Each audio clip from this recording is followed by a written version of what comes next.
In the midst of the world's grandest fair, a murder was hidden, a secret so dark that it turned allies into enemies and breathed new life into old grudges. As Agatha Marple began to unravel this sinister mystery, she realized that what she thought she knew was only the surface of something far more dangerous and deep. Everyone had their own motive, and each person harbored a dark truth. But who killed Finch? Was it just another lie, or was there someone else pulling the strings for their own gain? The Chicago World's Fair, a grand spectacle of human ambition, hummed with life under the brilliance of a cloudless sky. Steam curled from sizzling sausages, mingling with the rich aroma of roasted chestnuts, while the laughter of children echoed between the neoclassical facades, their hands clutching bright balloons that bobbed like captive dreams. Among the churning sea of visitors, a petite yet poised woman stepped gracefully from a horse-drawn cab, her keen eyes sweeping the fairgrounds with quiet intensity. Clad in a modest tweed coat and a simple cloche hat, Detective Agatha Marple moved with the unassuming elegance of an observer who missed nothing. Her gloved fingers smoothed an invisible wrinkle as she noted the smallest details, the tension in a vendor's shoulders, the hushed exchange of a package between two men, the way a wealthy couple stiffened mid-argument as if sensing unseen eyes upon them. "Good day, ma'am." A cheerful young attendant tipped his cap. "Welcome to the fair. May I assist you?" Agatha's lips curled into a polite, knowing smile. "Thank you, young man. I'm reporting for the London Gazette, covering the latest innovations." The boy beamed, gesturing excitedly toward a domed pavilion glinting in the sunlight. "Then you'll want to see Dr. Thaddeus Finch's exhibit. He's revealing something incredible today." Finch. Agatha's fingers barely tightened around her notebook. The name was familiar, whispered in dark corners, tangled in rumors of genius and betrayal. A remarkable mind, she mused aloud, her tone light. And a rather controversial one. The boy leaned closer, voice dropping to a conspiratorial hush. "Some say his work could change the world, others say it will ruin his rivals." Agatha thanked him with a nod, her curiosity sharpening like a blade. She wove through the crowd with measured steps, the innovation pavilion looming ahead like a temple of progress. Inside, mechanical wonders gleamed under the electric glow, automatons moving in eerie harmony, steam-powered engines hissing with life, a towering generator crackling with untamed energy. Yet it was not the marvels of engineering that drew Agatha's sharp gaze. It was the people. Wealthy investors whispered behind gloved hands. Inventors hovered near their creations, eyes darting toward the veiled platform at the center of the room. Nervous fingers clenched champagne stems, disdainful mutters floated through the air. "Finch is overreaching," one man sneered. "If his invention works, we're finished." "If it works," his companion countered grimly. Agatha catalogued their faces, each expression a thread in an unraveling tapestry of tension. Near the grand stage, thick velvet draped over something unseen, something that held the gathered throng in taut anticipation. "How dramatic," she murmured, her dry wit barely audible over the hum of conversation. Then from the shadows, a figure emerged. Dr. Thaddeus Finch, tall, broad-shouldered, a man accustomed to command. He smiled, but Agatha saw the stiffness in his frame, the flicker of irritation when pressed too hard. "Ladies and gentlemen," his voice rang clear, polished with confidence, "today I present not just an invention, but a revolution." The crowd held its breath. Finch's hand hovered over the velvet covering, poised for revelation. But Agatha, watching closely, noted the hesitation in his fingers, the ghost of uncertainty in his gaze.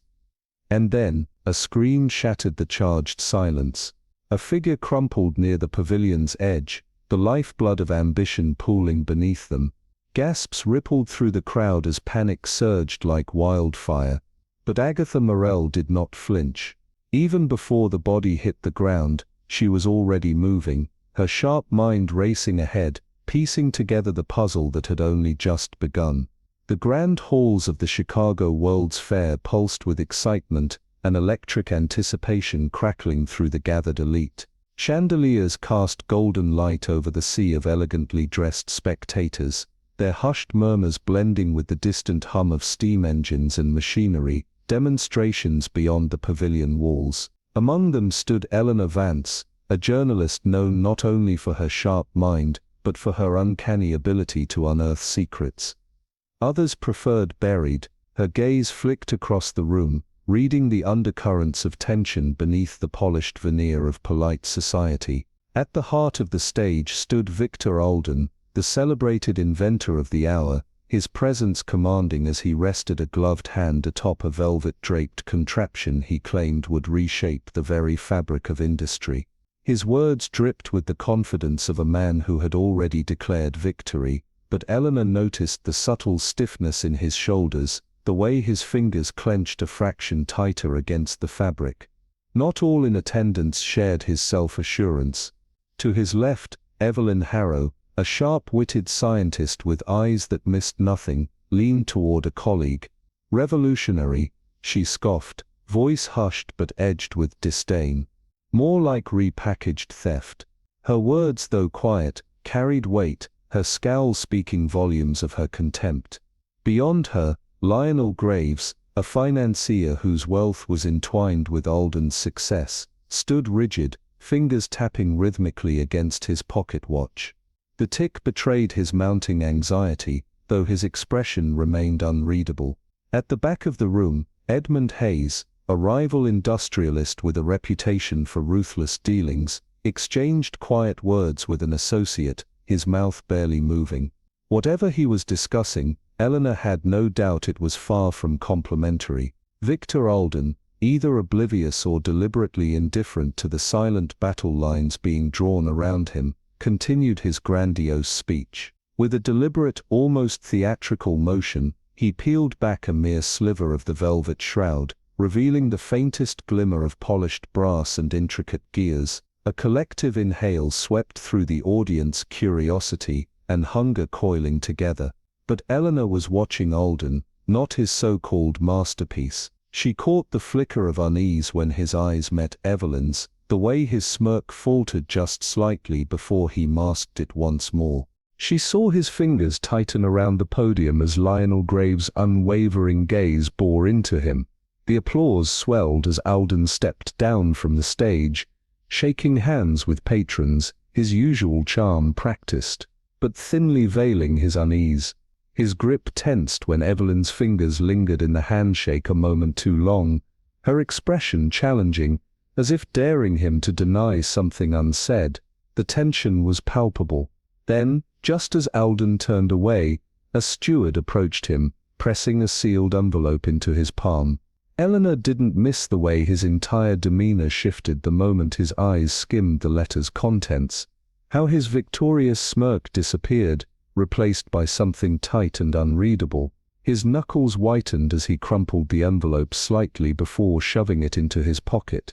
Without a word, without an explanation, he turned sharply and strode toward the pavilion's exit, his movement precise, determined, and just a little too quick. Eleanor's instincts flared to life. She had spent years chasing truths buried beneath deception, and whatever was in that letter had rattled Victor Alden. Men like him did not break their composure easily, and yet something had shaken him to his core. By dawn, the fair's usual hum of excitement had been shattered by a grim discovery. A pale-faced attendant stumbled from Alden's private pavilion, his breath ragged, eyes wide with shock.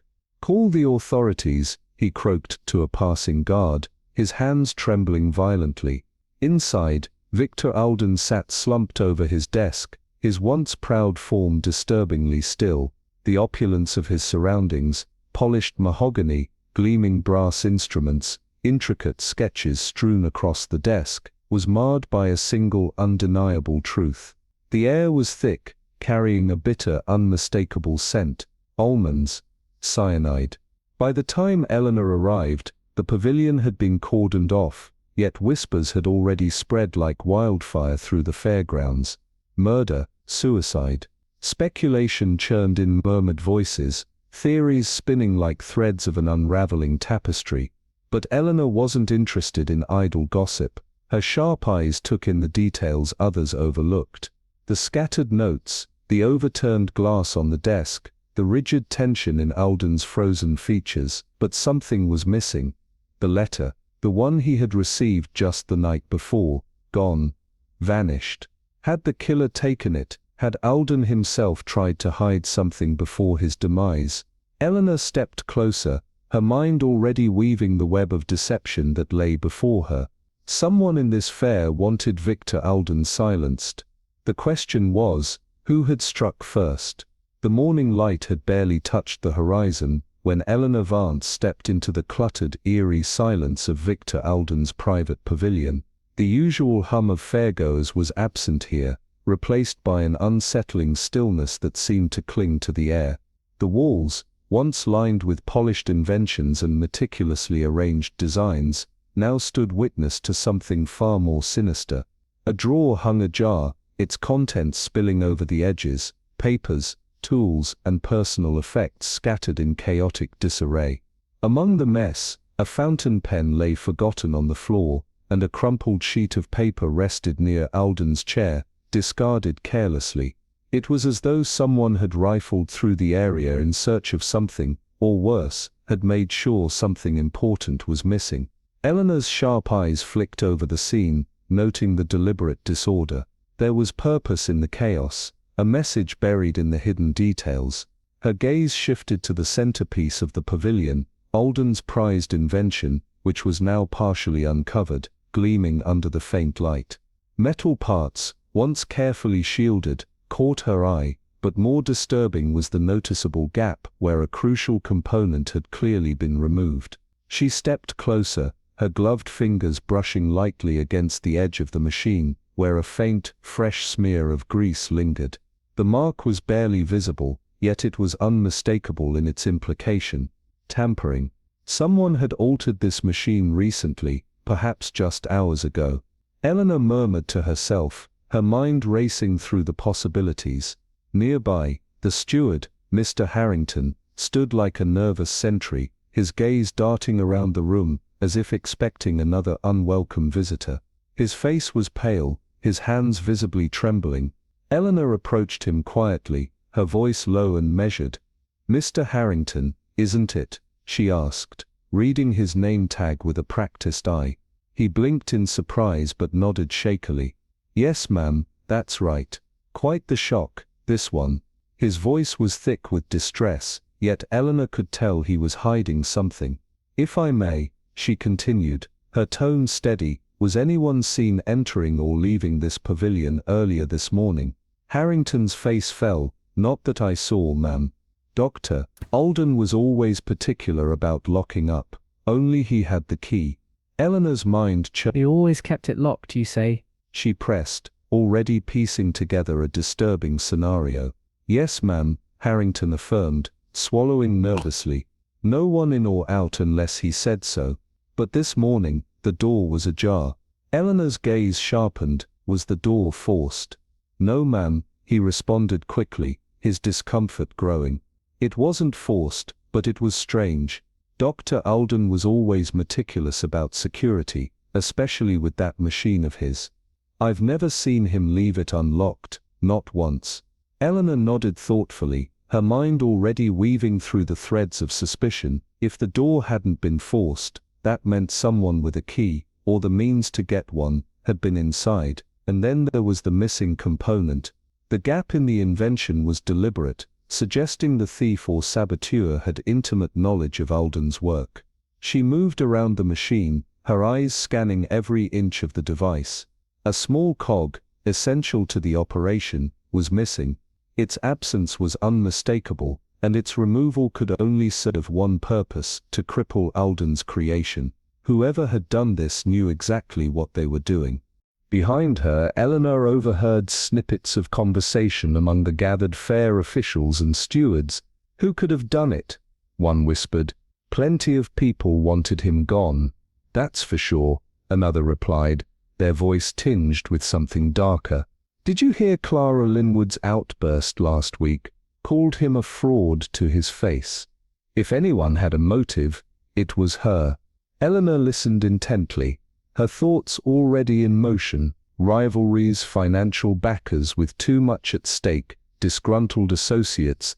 There were no shortage of enemies here, each with their own reason to silence Victor Alden. But the missing letter, the one Alden had received the previous evening, still nagged at her.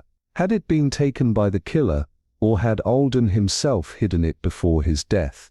The absence of the letter was a key piece of the puzzle, and Eleanor knew it would lead her deeper into the labyrinth of deceit that had already claimed one life.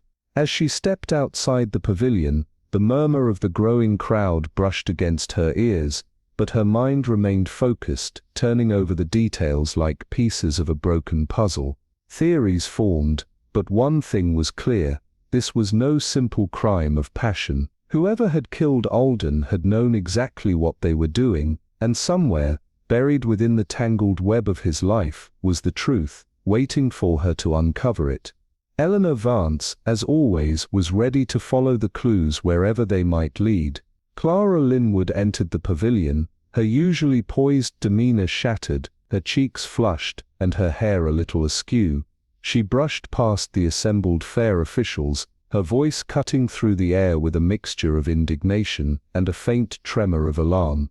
"What's going on here?" she demanded, her gaze falling swiftly to the covered form of Dr. Finch.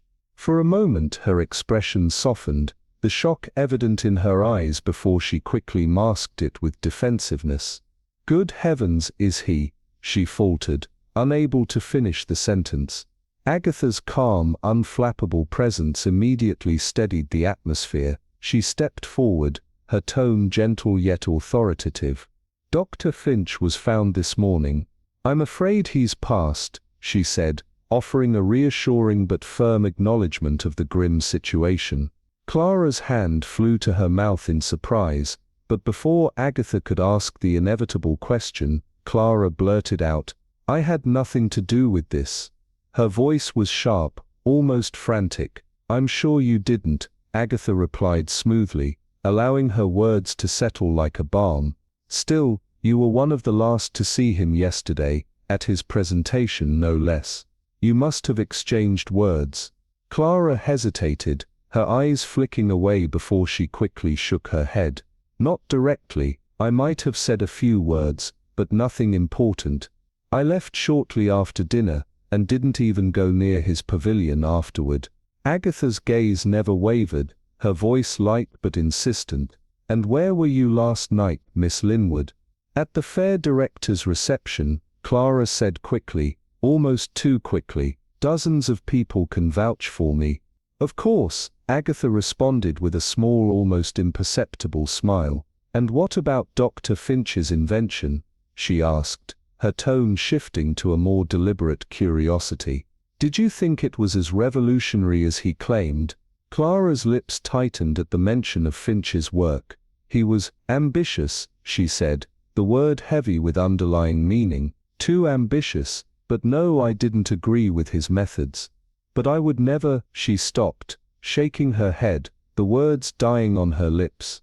"I have nothing to gain from this," she added quickly, her voice thin. "Now if you'll excuse me, I need to gather myself." With that, Clara turned, her stride brisk yet betraying a sense of unease as she retreated from Agatha's unyielding gaze. Agatha watched her, a murmur of interest escaping her lips as she observed the tension in Clara's movements. Not long after, Horace Bellamy, the well-dressed financier, appeared in the doorway. His polished shoes clicked sharply against the marble floor, his composed facade betraying none of the inner turmoil he might have felt. He nodded curtly at Agatha, his gaze flicking toward the body. "A tragedy," he said flatly, his voice devoid of emotion, though his words seemed to hang heavy in the air. "I suppose it was inevitable." Agatha's brow arched slightly, her mind already working through the implications of his words. "Inevitable, Mr. Bellamy?" she inquired, her tone measured. Bellamy's lips curled into a thin smirk. "Finch had enemies, Anyone who pushes as hard as he did ends up with a few. But honestly, he was his own worst enemy. He had a knack for turning allies into rivals and rivals into threats. His eyes flickered briefly to the covered body before returning to Agatha. "Yet you funded his work," she replied, her voice light but with an edge. Bellamy shrugged nonchalantly. "It's business, Miss Marple," he said smoothly. Finch had vision, genius, yes, but geniuses are often difficult men. I respected his mind, not his manners. Agatha's gaze sharpened. "Did you speak to him last night?" Bellamy's hesitation, though brief, didn't go unnoticed. "I might have exchanged a word or two," he said, his words clipped. "But we weren't close. He preferred to keep to himself after dinner." "And where were you after that?" Agatha pressed. "In the main pavilion," he replied easily, "mingling with the fair's more agreeable guests." Agatha gave him a polite nod. "Thank you, Mr. Bellamy, I'm sure we'll speak again soon." As he left, Agatha turned her attention back to the pavilion. Already the puzzle pieces were beginning to click into place. Clara's defensiveness, Bellamy's calculated detachment, and Finch's reclusive nature all pointed to secrets yet to be uncovered.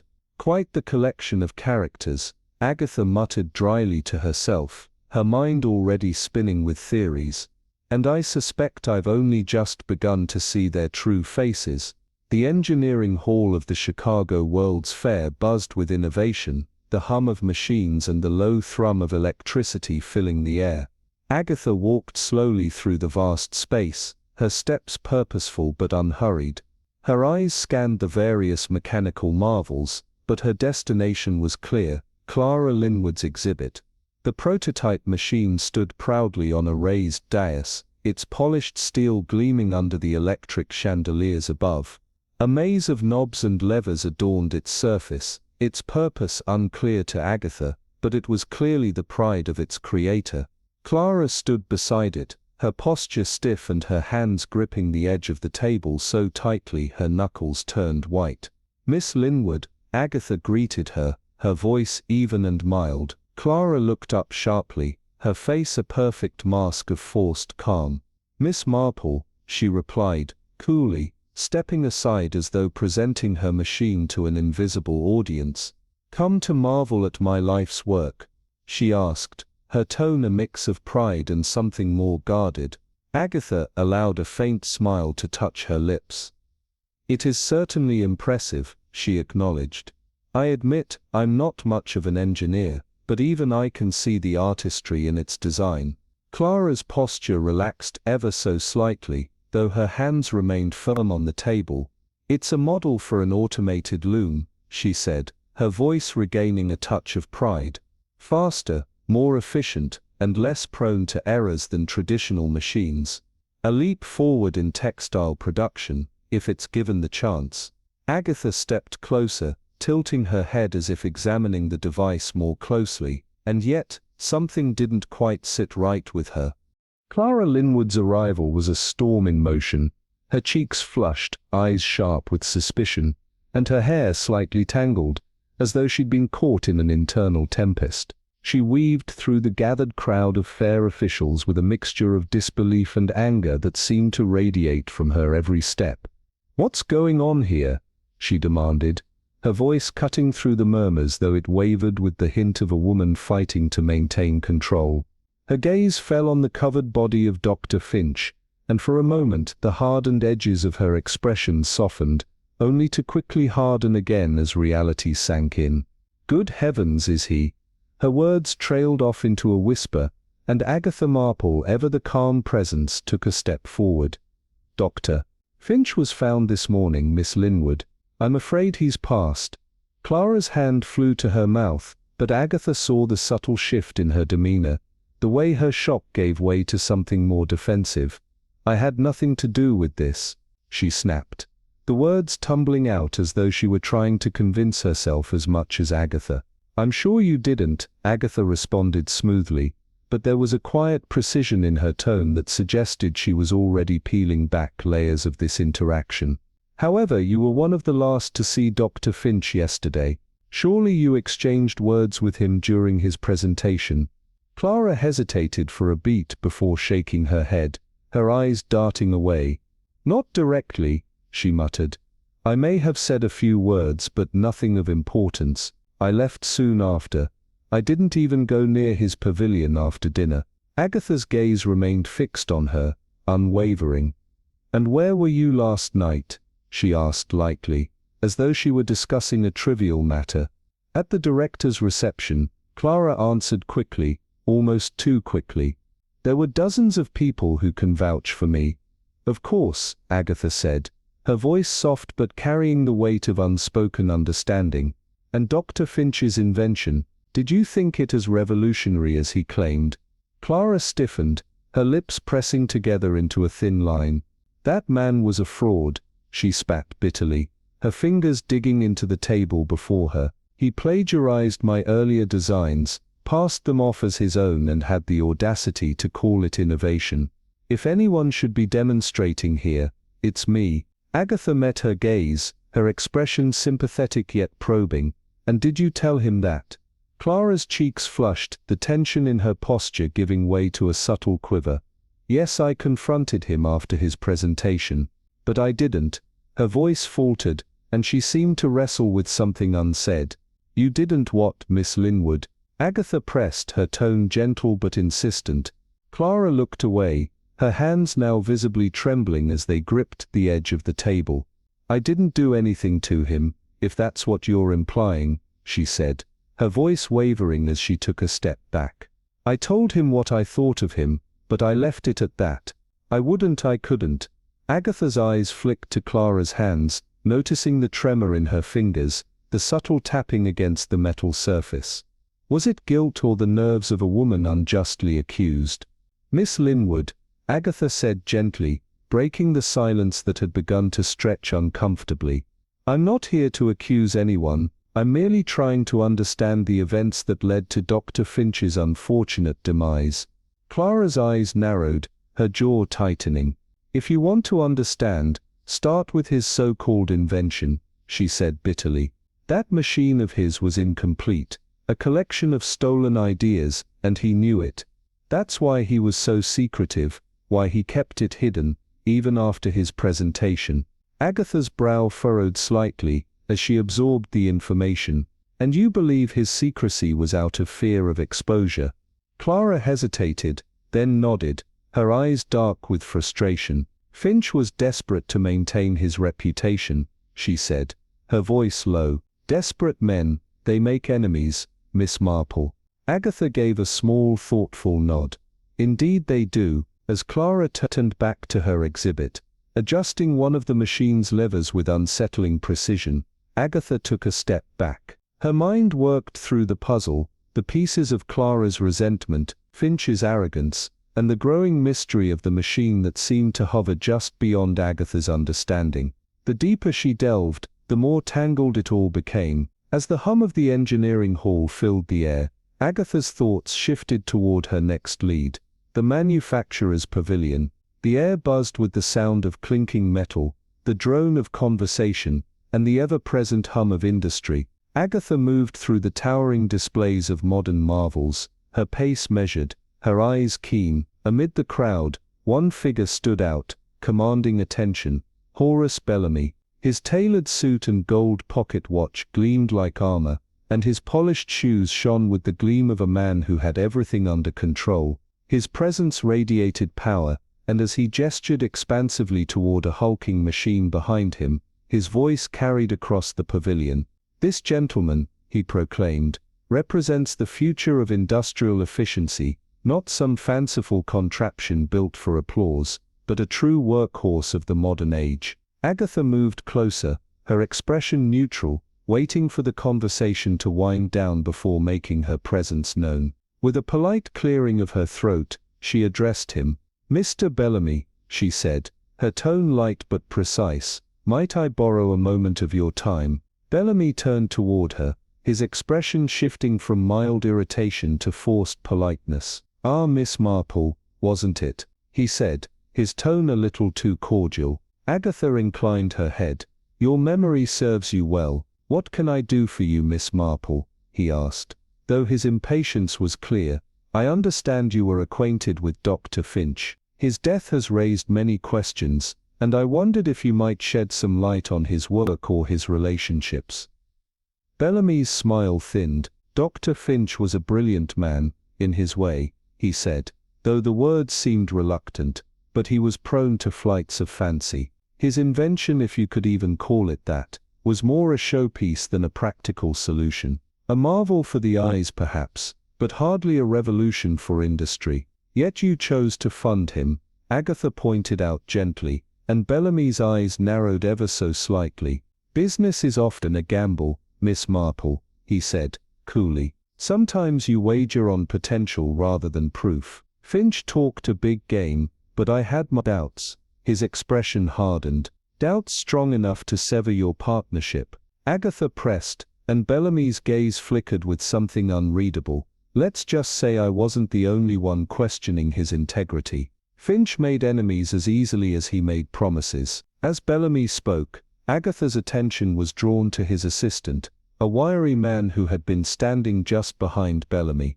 The assistant, whose spectacles perched precariously on his nose, seemed intent on remaining invisible, but Agatha saw the subtle twitch in his hands at the mention of Dr. Finch's name. His eyes darted toward the machinery, almost as though seeking refuge. Agatha's gaze sharpened, and she turned to him, her smile faint but probing. "And you, sir," she said, her voice warm but carrying an edge. "Did you ever meet Dr. Finch?" The assistant snapped his head up, his face coloring. No, not directly," he stammered, clearly flustered. "I mean, I saw him." Clara Linwood's presence in the hall was like a whirlwind, eyes alight with the sting of betrayal, her every movement a blend of simmering fury and barely contained fear. As she approached, her gaze immediately fell on the lifeless form of Dr. Finch, sprawled on the ground as though the very shock of his demise had bent him into an unnatural shape. "What's this madness?" she asked sharply, her voice rising just enough to draw the attention of the few lingering attendees. Agatha Marple, standing with an air of quiet authority, met Clara's gaze without flinching. "Dr. Finch is dead, Miss Linwood," Agatha said softly, her words carrying a weight that seemed to settle over Clara like a shroud. The younger woman's face flickered with a complex wave of emotion, first disbelief, then a brief, almost imperceptible flicker of relief, and finally, the full weight of realization. She exhaled slowly. "Dead? What happened?" Agatha studied her, noting the way her hands clenched into fists at her sides, the tightness around her jaw. "We believe it was murder," Agatha answered, her voice laced with quiet precision. "But there's more to this than meets the eye, isn't there, Miss Linwood?" Clara's eyes darted away, her posture shifting from tense to defensive, as though retreating into the confines of her own thoughts. "I had nothing to do with it," she snapped, a brittle edge to her tone. "If that's what you're implying, I'm implying nothing," Agatha said smoothly, her gaze unwavering. "I simply find it curious that you were one of the last to speak with Dr. Finch yesterday, and that you both had such differing views on his invention." Clara stiffened. "That man was a thief," she spat, her lips curling with disdain. "He stole my designs, passed them off as his own, and had the nerve to present them as something new. It was my work, not his." Agatha leaned forward slightly, her eyes sharp. "And did you confront him about it?" Clara's expression faltered, and Agatha caught the slight tremor in her hands as they gripped the table before her. "I spoke to him after his presentation," she said, her voice lower now, almost hesitant. "I told him what I thought of him, but I didn't do anything more. I couldn't, I wouldn't." Agatha's mind churned. The dissonance in Clara's words, the defiance mixed with hesitation, spoke volumes. "I see," Agatha said softly, her tone almost placating. "And you're certain he didn't take this confrontation poorly, that it didn't escalate in any way?" Clara's gaze flickered, but she shook her head sharply.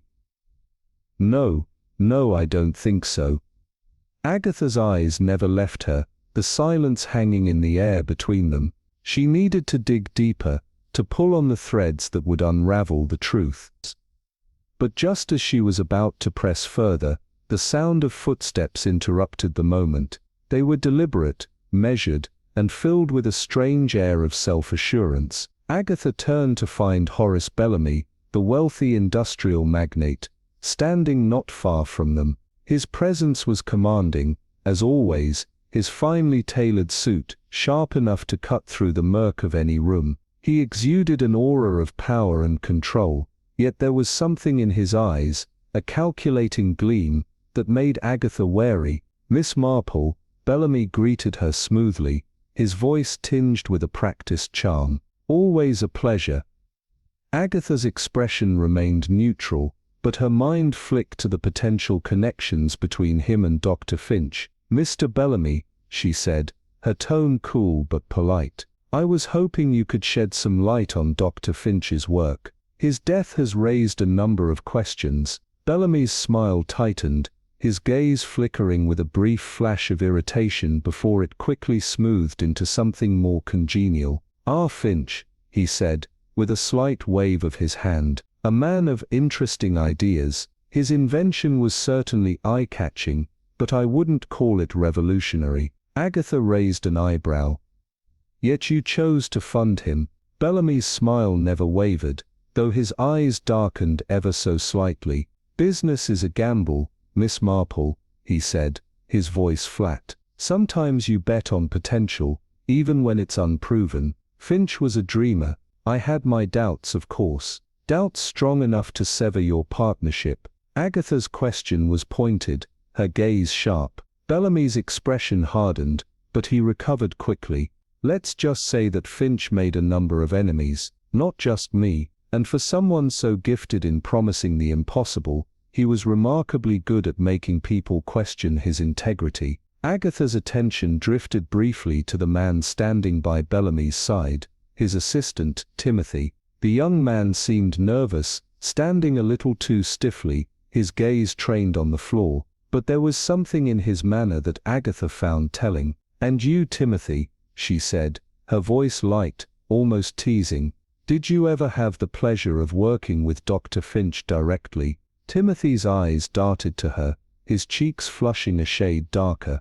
Me, ma'am," he stammered, clearly flustered. I saw him around. At the presentation, of course. But I never," he trailed off, glancing up at Bellamy for reassurance. Bellamy clapped a heavy hand on his assistant's shoulder, smiling with a patronizing gleam. "Timothy here is a loyal worker," Bellamy said smoothly, his voice dripping with condescension, "but hardly the social type. Leave the hobnobbing to men like me." Timothy nodded quickly, his gaze glued to the floor, his fingers fidgeting nervously. Agatha let the moment linger, her keen eyes noting the dynamics between Bellamy and his assistant. "Of course," she said, finally, her voice unperturbed, "but sometimes it's those on the periphery who see the most." Bellamy's smile stiffened. "Is there anything else, Miss Marple? I do have pressing matters to attend to." Agatha tilted her head slightly, her gaze unwavering. "Just one more question. Where were you last night, after the dinner?" Bellamy's response was quick, without hesitation. "Discussing business with investors, Miss Marple. There are witnesses who can vouch for me." Agatha nodded, though she sensed there was more to the story. "I see," she said, her tone thoughtful. "Dr. Finch's death has certainly left an impression." Bellamy's expression remained the picture of cordiality, but the sharpness in his eyes betrayed a flicker of something darker.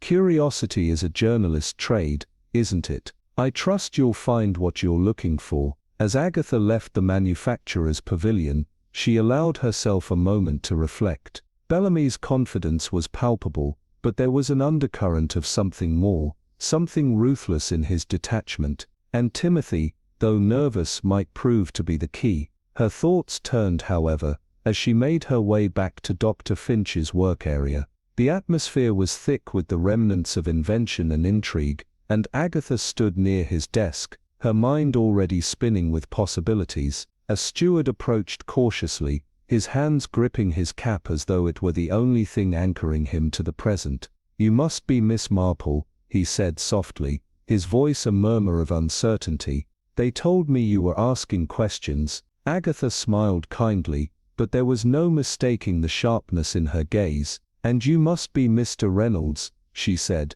her tone warm but firm. "You attended to Dr. Finch last night." Reynolds nodded slowly. "Yes, ma'am, I served him dinner as usual, light meal, nothing fancy. But just before dessert, I saw him leave." "Leave?" Agatha repeated, tilting her head with curiosity. Why did Dr. Finch leave in the middle of dinner? Reynolds glanced around, as though checking for eavesdroppers before leaning in closer. "He was handed a letter," he murmured, "a sealed envelope brought by one of the fair's couriers. He didn't even finish his drink, just stood up and walked out, looking bothered." Agatha's eyes narrowed as she processed this. "A sealed letter," she echoed. "And did you see who sent it?" Reynolds shook his head. "No, ma'am. But he held it tight, like it was important." Agatha's mind spun as she absorbed the new details. A letter, sent in the dead of night, its contents unknown and its sender a mystery. Reynolds continued, his voice low, almost hesitant. "I did see someone near the pavilion that night," he said, lowering his voice further. "A man, Edward Carmichael, the financier. He was pacing outside, just after midnight. Looked like he was waiting for someone." Agatha's attention sharpened. "Did he see you?" she asked. Reynolds shook his head. "No, ma'am, he was too focused on whatever was on his mind." "Interesting," Agatha murmured, more to herself than to the steward. As she lingered near Finch's desk, her fingers grazing the surface, her mind was alive with questions. Edward Carmichael, a financier with ties to Finch, pacing in the dead of night, the sealed letter now missing, and the mystery of Dr. Finch's death slowly unfurling before her. Secrets, she knew, had a way of hiding in plain sight, and this fair, it was filled with them. The fairground's buzz still lingered in the air as Agatha stepped forward, her mind sharp and her intent clear. The absence of the letter had only fueled her curiosity. Every clue was now a thread she was determined to pull until the whole tapestry unraveled. The Innovation Pavilion, once bustling with energy, now stood in quiet repose, as if waiting for her to piece together its secrets. Near the pavilion's entrance, the figure of Edward Carmichael stood like a shadow against the backdrop of the fair, his sharp suit almost blending into the cold, indifferent night.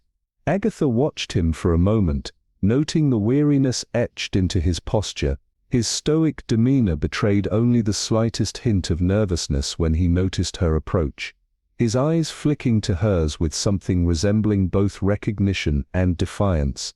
The tension between them crackled in the silence before Agatha broke it. "Carmichael," she began, her voice calm but cutting through the still air like a razor. He didn't respond immediately, his eyes narrowing as if trying to gauge her intentions, before finally giving a curt nod. "Miss Marple, I presume. To what do I owe this visit?" Agatha made no move to sit, instead standing opposite him, her gaze unwavering. "I've been thinking about Dr. Finch," she said, allowing her words to linger, testing the waters. At the mention of Finch's name, Carmichael's usual composure faltered, though he quickly masked it. Dr. Finch was a brilliant man, but one whose ideas were as reckless as they were promising, he said, his voice stiff, the strain of a man who had invested far more than money in a dream now crumbling before him. Agatha's eyes didn't leave his face as she pressed. "Did you ever consider the risks, Mr. Carmichael, the kind of risk that could drive a man to take drastic measures?" For a brief moment, he said nothing, but his hand fidgeted nervously with the cuff of his shirt. "What exactly are you implying, Miss Marple?" His words were sharp, but his eyes betrayed him, a flicker of panic, a subtle crack in the otherwise polished facade. Agatha remained composed, that sometimes desperation breeds uncharacteristic decisions, even murder. His face drained of color, and for an instant he looked as though he might break under the pressure of her words. "I was with my associates last night, reviewing financial records," he muttered, his tone defensive. Agatha didn't need to hear more. She had already seen the cracks in his story. "I see," she said, her tone soft yet laced with an undeniable tension. "I'll be sure to confirm that, Mr. Carmichael. Thank you for your time." As she turned to leave, a fleeting glimpse of his reflection in the polished glass caught her eye. His face was pale, eyes shadowed with a mixture of anger, and something else, fear perhaps, shrouded by a veneer of false confidence. Stepping away, Agatha let the unease settle into the pit of her stomach. It wasn't just the financial ruin that had Carmichael on edge. There was something far darker lurking behind his cold exterior. The truth was slipping further from her grasp, and yet she felt it in the air, the pulse of something urgent and dangerous waiting just beneath the surface. The records office, tucked away behind the grandeur of the fair, beckoned to her next. It was a place where secrets were carefully guarded, hidden beneath layers of ledgers and dusty papers, but Agatha knew it held the key to unlocking the final pieces of this puzzle. As she entered, the quiet click of her heels on the tiles seemed deafening against the backdrop of the muted chaos outside. The clerk at the counter, a wiry man with unkempt hair and eyes that darted nervously, greeted her with the obligatory formalities. But Agatha was already looking past him, her mind whirling with the fragments of information she had gathered. The game was only just beginning, and she was determined to stay several steps ahead. The air in the records office was thick with the scent of dust and aging paper as Agatha Marple made her way through the rows of old, meticulously organized files. The clerk behind the counter, a man with glasses perched on the edge of his nose, looked up from his work, his mild irritation barely masked by politeness. "Yes, ma'am?" he asked, his voice flat. Agatha gave him a serene smile, adjusting her gloves with the kind of calm precision that often unnerved people. "I'm looking to consult some files on Dr. Thaddeus Finch," she said, her voice steady, but her words purposeful. "I believe he recently filed a patent for a revolutionary invention." The clerk's expression faltered for a moment, before he frowned. "We don't typically share patent records without proper authorization." Agatha's face softened, her gaze becoming almost maternal, a tactic she had perfected over the years. "Oh, I completely understand," she said gently, "but I'm a journalist investigating Dr. Finch's tragic death. It would be such a help in setting the record straight regarding his work. We wouldn't want any inaccuracies to spread, would we?" The clerk hesitated, his resolve clearly wavering under the weight of her words. With a reluctant sigh, he finally relented. "Very well, ma'am, but only briefly." He disappeared into the back room, returning moments later with a thick folder, which he slid across the counter with an almost exaggerated care. Agatha nodded her thanks, took the folder, and moved to a nearby table, where she sat under a pool of golden light, her eyes immediately scanning the documents with practiced precision. The patent filing was detailed and complex, outlining the intricate workings of Finch's invention, a machine that promised to revolutionize transportation by harnessing an entirely new form of energy. However, as Agatha meticulously compared the blueprints with earlier notes attached to the file, something caught her attention, a troubling familiarity. Significant portions of the design mirrored those of a submission by Clara Linwood, an inventor whose work had been submitted years prior. The similarities were too pronounced to be coincidental. "Dear me," Agatha murmured, tapping her gloved finger against the paper, her mind racing.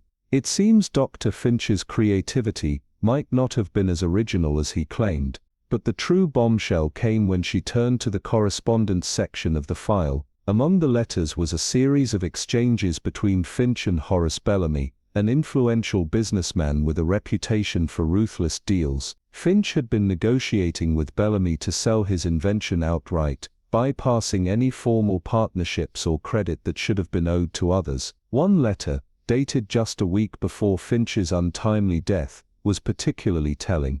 "Dear Dr. Finch," it read, "your proposal is intriguing, but the sum you're asking is steep. I will need assurances that these designs are entirely your own and free from any other entanglements. If not, our deal is off." Agatha's lips tightened as she read the implications. Finch had been willing to betray his collaborators, and it seemed Bellamy was well aware of it. She carefully replaced the papers in the folder, her mind churning with new possibilities. Clara's lingering resentment, Bellamy's cold pragmatism, both motives were becoming sharper in her mind.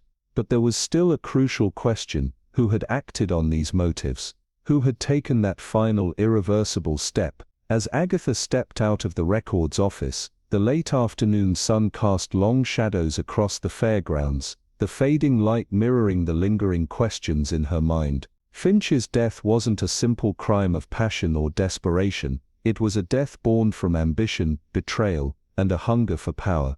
Each new piece of the puzzle brought her closer to the truth, yet the picture remained frustratingly incomplete. The fairgrounds, with their glittering lights and vibrant colors, hid a darker undercurrent, one that Agatha was determined to expose. Her eyes scanned the crowd, sharp and focused, knowing the truth was somewhere out there, waiting to be uncovered. It wasn't long before she found Clara Linwood, standing in front of a grand display of mechanical models in the women's pavilion, her posture rigid, her face a storm of emotions. Gone was the composed, elegant facade Clara had worn since Finch's death.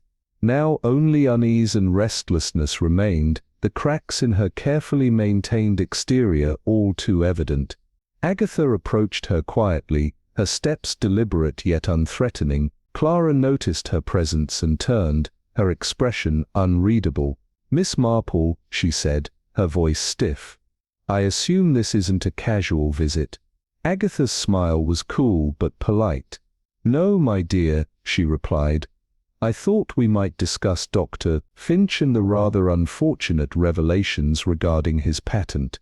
Clara's hands tightened around the brim of her hat, but she held Agatha's gaze, her composure slipping for just a moment. "And what precisely do you think you've uncovered?" she asked, her voice barely concealing the tension beneath it. Agatha leaned in slightly, her tone sharp as she met Clara's eyes. "The truth, of course," she said softly. "I know that portions of Dr. Finch's design were heavily based on your earlier work. I also know that he intended to sell the invention outright, bypassing your involvement entirely." Clara's face flushed with a mixture of anger and shame, her features contorting before she regained some control. She exhaled sharply, shoulders sagging. "So you know," she murmured. "And what do you think I did about it?" Agatha's gaze softened, but the curiosity in her voice was unmistakable. "What did you do about it, Clara?" Clara hesitated, her fingers fidgeting with the clasp of her handbag. Finally her voice dropped to a near whisper. "I confronted him, I told him I knew what he was planning. I threatened to expose him, to ruin him, and I would have too if he hadn't backed down." Agatha raised an eyebrow, her curiosity piqued. "Would have?" Clara's lips pressed into a thin line, her eyes darting away. "He was stubborn, arrogant. He thought he could get away with anything." Clara's voice quivered, her confession hanging heavy in the air. "He laughed at me," she said bitterly, her hands clenching into fists. "Said I couldn't prove anything. I wanted him ruined, Miss Marple. I did." But her words faltered as she shook her head vehemently, as though trying to push away the dark thoughts that threatened to consume her. "Murder, that's not my way." Agatha's gaze never wavered, her sharp, calculating eyes fixed on Clara. She could see the truth flickering beneath the surface, the raw emotion and the veiled guilt. But she needed more. "If not you, then who?" Agatha asked softly, her tone gentle yet pressing, probing. Clara hesitated, her lips trembling as she leaned closer, her voice dropping to a near whisper. "Bellamy," she confided, her words laced with venom. "He had far more to gain from Finch's death than I ever did. He was pressuring Finch to sign the deal. You know, Finch wasn't just selling an invention, he was selling out everyone who'd worked on it." Agatha's mind spun, the pieces clicking into place with unnerving speed. "Selling out?" she echoed, raising an eyebrow. Clara's face twisted in bitter disdain. Finch knew his machine wasn't complete. It wouldn't work as promised. But Bellamy didn't care. He just wanted the patents, the rights, the prestige. Finch was supposed to finalize the deal this week, but her voice trailed off into a heavy silence. Agatha's brow furrowed as she completed the thought. The sale never happened. Clara nodded sharply, her gaze hardening. "No, because Finch is dead." The words hung in the air, heavy with finality, as Clara's anger shifted into something darker, a wariness that only added to the tension in the room. Agatha studied Clara closely, piecing together the intricate web of motives, half-truths, and lies. Clara's bitterness toward Finch was clear, but the ferocity with which she deflected suspicion onto Bellamy spoke volumes.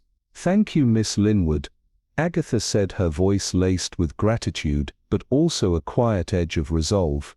"You've been most helpful." Clara straightened, her composure snapping back into place, as though she had rehearsed it for years.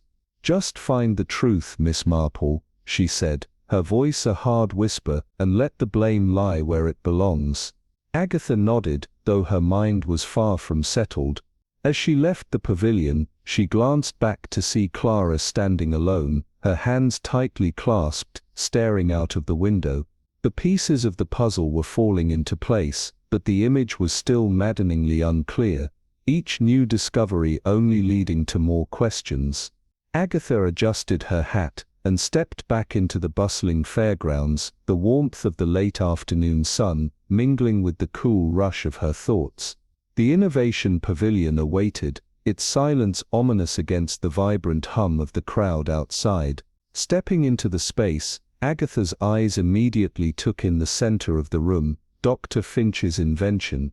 It stood there, imposing and silent, a ghost of its former promise. The intricate gears and polished brass gleamed faintly in the dim light, but something about it felt off. Agatha's instincts prickled. Her sharp eyes scanned the machine, noting the unsettling stillness that seemed to cling to it, as if it were missing something vital. Reaching into her handbag, Agatha pulled out a small folded photograph she had discreetly obtained earlier, a snapshot of Finch standing proudly beside his fully assembled invention. She held it up against the machine before her, comparing the two. At first glance, the differences seemed negligible, almost imperceptible, but Agatha's trained eye didn't miss the subtle alteration. The centerpiece of the machine, a gleaming cylindrical component adorned with delicate etchings, was gone. In its place was a crude imitation, its surface dull and unmarked. Agatha's lips tightened into a thin line, the realization dawning with chilling clarity. The original component had been stolen, and in its absence, the machine was rendered useless. She leaned in closer, examining the bolts securing the fake part. They were misaligned, as though hastily fastened in a desperate attempt to conceal the tampering. A faint smear of oil marked the edge of the machine, evidence of a hurried, recent alteration. Agatha's pulse quickened as she recalled the photograph. This wasn't the same machine Finch had proudly presented. Whoever had removed the component knew its value, its significance, and the danger it posed. Agatha's thoughts raced. The sabotage was clear. Finch's invention had been deliberately rendered incomplete, its promises dashed, its potential shattered. This act of malice not only destroyed Finch's reputation, but also ensured that his invention could never fulfill the hopes it had sparked. But who stood to gain from such a calculated act of destruction? Agatha's mind raced through the list of suspects. Clara Linwood, whose work had been stolen and whose ambition had been crushed by Finch's success.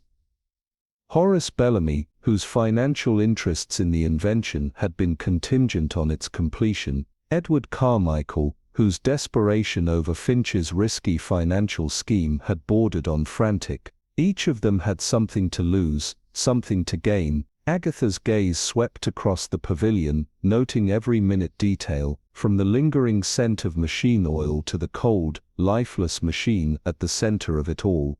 The theft of the component added a new layer to the mystery, one steeped in ambition, greed, and revenge. As Agatha slipped the photograph back into her handbag and adjusted her gloves, her mind was already racing, the next step in her investigation unfolding before her. The answers she sought were within reach, but the truth was far from simple and the stakes were higher than she had ever imagined. The sun dipped below the horizon, casting a golden glow that seemed to imbue the fairgrounds with an eerie warmth, the air thick with the hum of activity. Yet, as Agatha Marple walked through the grounds, her mind was consumed with the one question that had been haunting her since the theft of Finch's invention: who was willing to kill to ensure its disappearance? The stolen component was the key, and whoever had taken it was hiding a far darker secret. With the unshakable resolve that had become her trademark, Agatha made her way toward a quiet office tucked behind the exhibition hall, the noise of the fairgrounds already a world away. Inside, the train conductor greeted her with a somber expression, his voice low. "I thought you'd want to know right away, Miss Marple," he said, pulling from his pocket a small glass vial, its contents faintly cloudy. Agatha didn't need to be told what it was. The faint, unmistakable scent of almonds lingered in the air, bitter and sharp. "Cyanide," she murmured, her voice a calm whisper. The conductor nodded grimly. "Matches the traces found in Dr. Finch's glass. We found it tucked away in a box of Miss Linwood's tools. She denies it, of course." Agatha raised a hand to silence him, her mind already racing. "May I see her?" Clara Linwood sat stiffly in the small holding room, her eyes wide with a mixture of anger and fear. "Miss Marple, you have to believe me. I didn't do this." Her voice trembled, betraying the strain of desperation. Agatha took her seat, observing her carefully, her expression a study in quiet contemplation. "Are you quite certain?" she asked, her tone measured. Clara's eyes blazed, her defiance undeterred. "Of course I'm certain. Someone planted that vial in my things. I've never touched cyanide in my life." Her words were fierce, but Agatha's piercing gaze never wavered. "Then why would someone go to the trouble of framing you?" Agatha's question was simple, but its weight hung heavily in the air. Clara hesitated, her fingers twisting together in her lap. "Because I had motive," she said finally, her voice quieter now. "Everyone knows I hated Finch for what he did to me, but hatred doesn't make me a killer. I may have wanted to ruin him, but murder." Her voice faltered, her eyes flickering with a mix of uncertainty and sincerity. Agatha leaned forward, her gaze steady and unwavering. "Tell me where you were last night." Clara recounted her evening with hurried words, her alibi weak but consistent. After dinner, she had returned to her pavilion to work on a demonstration model, and stayed there until well past midnight, alone, with no one around to verify her story. "I locked up and left," Clara finished, her voice rising with indignation. "The tools were untouched when I did. Someone must have slipped in after." Agatha's mind churned, turning over the details like pieces of a puzzle. Clara's alibi, thin as it was, lacked the usual hallmarks of deception, but something was still off. Back at Clara's pavilion, Agatha moved through the space with meticulous care. The vial had been placed too conveniently, nestled among the tools in a way that seemed almost deliberate, but it wasn't the vial that caught her attention, it was the box. The layer of dust on its lid had been disturbed, uneven, as if someone had hastily opened it. Upon closer inspection, Agatha noted faint smudges on the edges, smudges too large to be made by Clara's delicate fingers. Her lips pressed into a thin line. "Sloppy work," she murmured under her breath. Clara Linwood, for all her faults, had never struck Agatha as careless. Her tools were always organized with precision, her workspace a reflection of her methodical mind. The idea that she would leave something as incriminating as a vial of poison in plain sight seemed absurd. No, this wasn't Clara's doing. It was the work of someone who wanted her out of the picture, someone who stood to gain from her disgrace or from the delay her arrest would cause. Agatha's sharp eyes scanned the room once more before she stepped out into the brisk afternoon air, her thoughts racing. Clara was being framed, that much was clear, but the question remained: by whom, and why? The answer, Agatha knew, was closer than ever, though it remained frustratingly out of reach. As she made her way toward the Fairgrounds Archive office, the late afternoon sun streamed through the tall windows, casting golden beams onto rows of neatly stacked papers. Agatha Marple sat at the mahogany desk, sifting through old newspaper clippings with quiet intensity. The name Dr. Claudius Finch appeared over and over, but not always in a flattering light. The further back Agatha dug, the darker Finch's past became. One particular headline, dated a decade earlier, caught her eye. Invention of the century, scientist faces fraud allegations. Agatha leaned in closer, her mind already turning, as she absorbed the details. The plot was thickening, and every piece she uncovered only deepened the mystery. Her lips moved silently, as Agatha read aloud, the words sinking deeper into her thoughts. Dr. Finch had claimed full credit for a mechanical design, one that, according to the article, had been developed in collaboration with a brilliant young inventor by the name of Arthur Weston. The more Agatha read, the clearer the betrayal became. Finch had marketed the invention under his own name, securing a fortune, while Weston, left in the shadows, slipped into obscurity without so much as an acknowledgement. But the final line of the article chilled her. When asked for comment, Mr. Weston vowed he would see justice served, but he vanished shortly thereafter. Agatha paused, her brow furrowing in thought. Weston's disappearance was no mere coincidence, it was deliberate. Finch's history painted a damning portrait of a man whose ambition had wrecked lives, and his victims could fill an entire room, each one carrying a potential motive for revenge. Agatha's mind turned to Edward Carmichael, the financier whose uneasy manner and restless glances spoke of more than just financial worry. She remembered his tense response when she had mentioned Finch earlier, the sharp clenching of his jaw, the flicker of anger. Could Carmichael have been one of Finch's victims, driven to the edge by betrayal and broken trust? Agatha's fingers drummed lightly on the desk, her mind racing. His erratic behavior didn't fit the mold of guilt. It was something far older, a wound that had never healed. The archive steward, a man with sharp glasses and a quiet efficiency, approached, a fresh ledger in hand. "This might be of interest, madam," he said, placing it gently before her. Agatha offered him a warm smile, her thoughts still fixed on Carmichael. "Thank you, Mr. Pritchard, your help is invaluable." As she opened the ledger, she immediately honed in on one entry.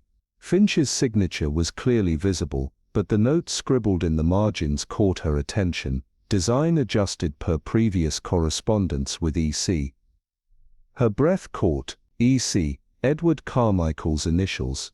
Agatha closed the ledger with a soft thud, her mind spinning. Finch had used Carmichael's work to gain notoriety for his own invention, and if the financier had learned the truth, it could explain his current distress.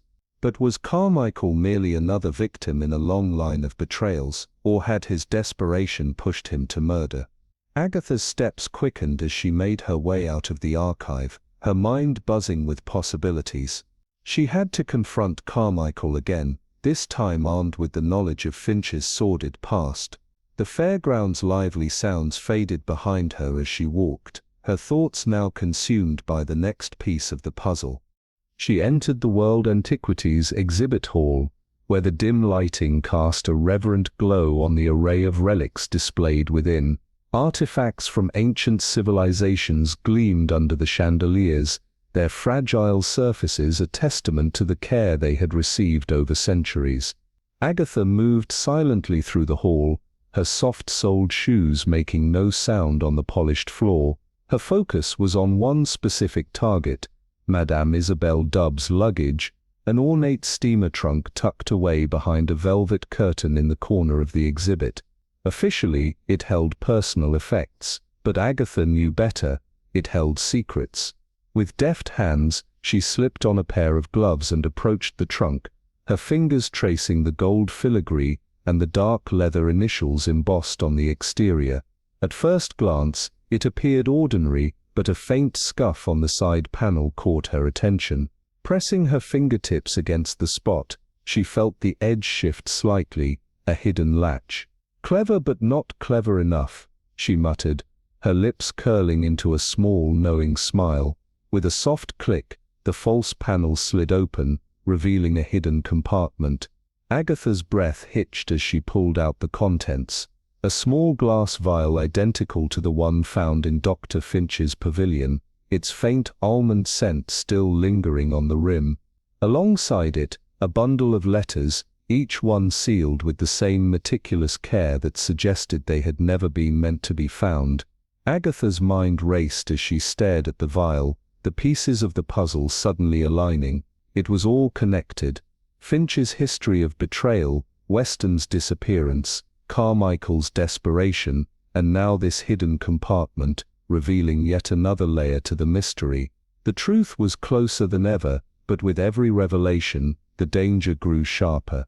The signature of Roland Vassar, infamous Parisian black market dealer, was unmistakable, bold and commanding across the page. Agatha's eyes traced the detailed correspondence below it, revealing an intricate plan to smuggle a mysterious component overseas. A rolled-up blueprint of Finch's invention lay beside it, annotations scattered across the paper that revealed the stolen part's crucial place in the machine. Agatha paused, her thoughts racing. The pieces of the puzzle were falling into place. Madame Dub had not intended to kill Finch, but her ambition, her greed, had set the stage for something far darker.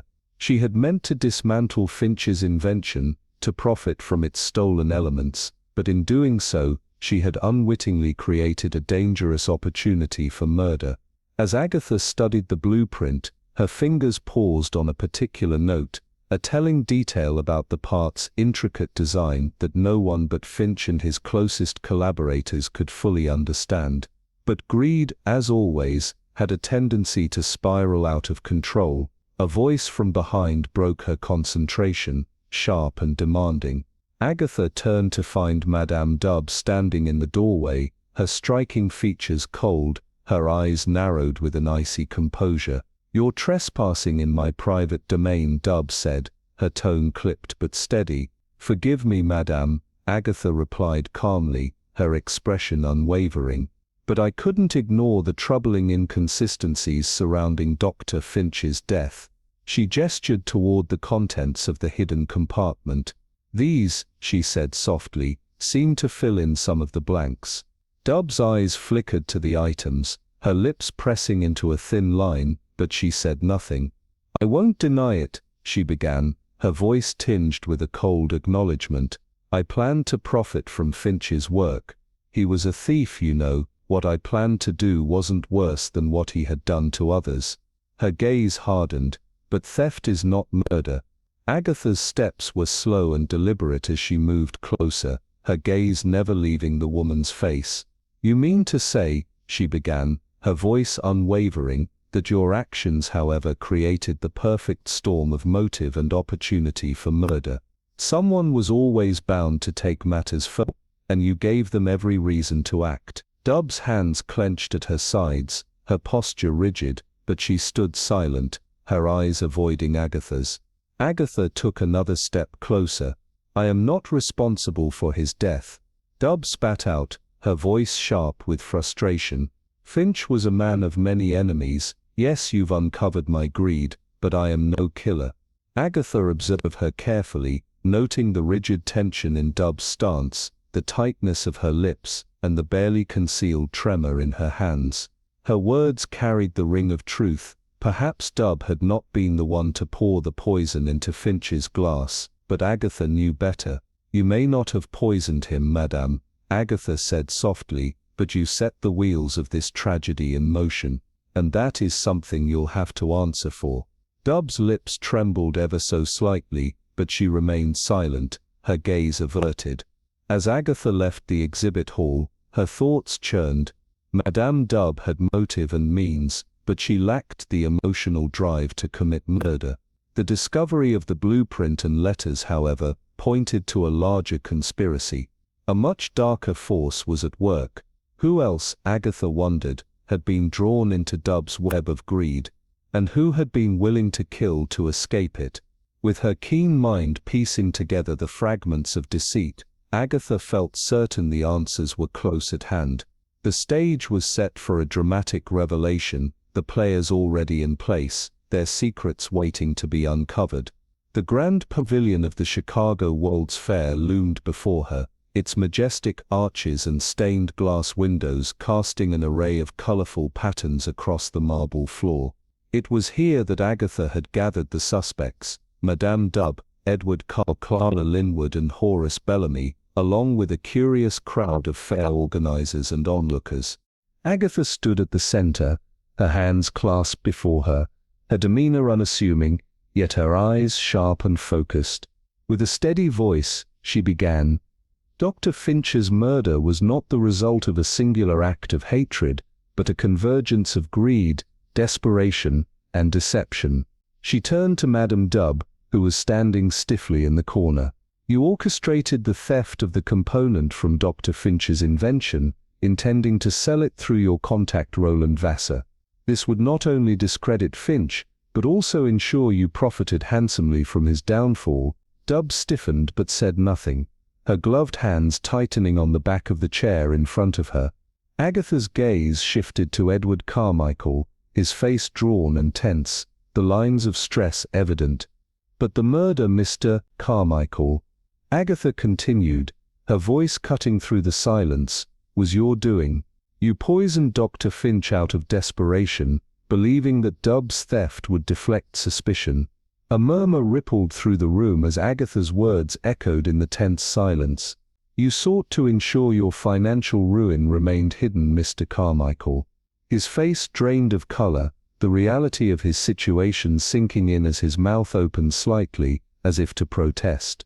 But Agatha silenced him with a raised hand. "The poison," she continued, her voice sharp, "was traced to a vial found in Madame Dub's possession, but that vial was a decoy, planted to frame her should the need arise. The true vial was in your possession, Mr. Carmichael. I saw you lingering near Finch's pavilion late at night, and I've been piecing the evidence together ever since." Carmichael stood abruptly, his chair scraping loudly against the marble floor as his voice cracked with a mix of anger and desperation. "I had no choice," he exclaimed, his words tumbling out in a rush. "Finch ruined me. That invention he claimed was revolutionary. It was a lie. If it had failed at the fair, my investors would have pulled out, and I'd have lost everything. I had to do something, anything to keep it from happening." Agatha's eyes narrowed as she took in his words, understanding more than he realized. "So you sought to eliminate him, to ensure he couldn't present his invention, and you killed two birds with one stone, removing both the man and the machine. You knew Madame Dub's theft would confuse the situation, obscuring your role in the crime and framing Clara Linwood perfectly." Clara's face contorted in shock, her eyes wide as she sputtered, "You're saying he framed me, he planted the poison among my things?" Agatha turned toward her with a sympathetic look. "Precisely. It wasn't a coincidence that you were arrested so quickly, Miss Linwood. Your public rivalry with Finch was well known, and Carmichael used that to his advantage. He knew the moment your name was tied to the poison, no one would suspect him." Carmichael slumped into his chair, his head falling into his hands as the weight of his actions crushed him. "It wasn't supposed to end like this," he muttered, his voice hollow with regret. "I just wanted to save myself." Agatha's tone softened, her voice heavy with understanding. "Desperation rarely leaves room for clean endings, Mr. Carmichael. In your attempt to save yourself, you've condemned another and ruined countless lives in the process." As Carmichael and Madame Dub were led away by authorities, the murmurs of the crowd began to swell, the fair's organizers whispering in hushed tones about the scandal that would forever stain the event's reputation. Clara Linwood approached Agatha, her expression torn between gratitude and bitterness. "Thank you, Miss Marple," she said, her voice thick with emotion, "though I can't say justice has left me feeling much better." Agatha gave her a small understanding smile. "Justice often fails to feel just in its immediacy, my dear. But time has a way of softening even the hardest truths." With that, Clara left, her silhouette disappearing into the crowd as Agatha stood alone in the pavilion. The once lively space now felt hollow, the echoes of the truth reverberating in her mind.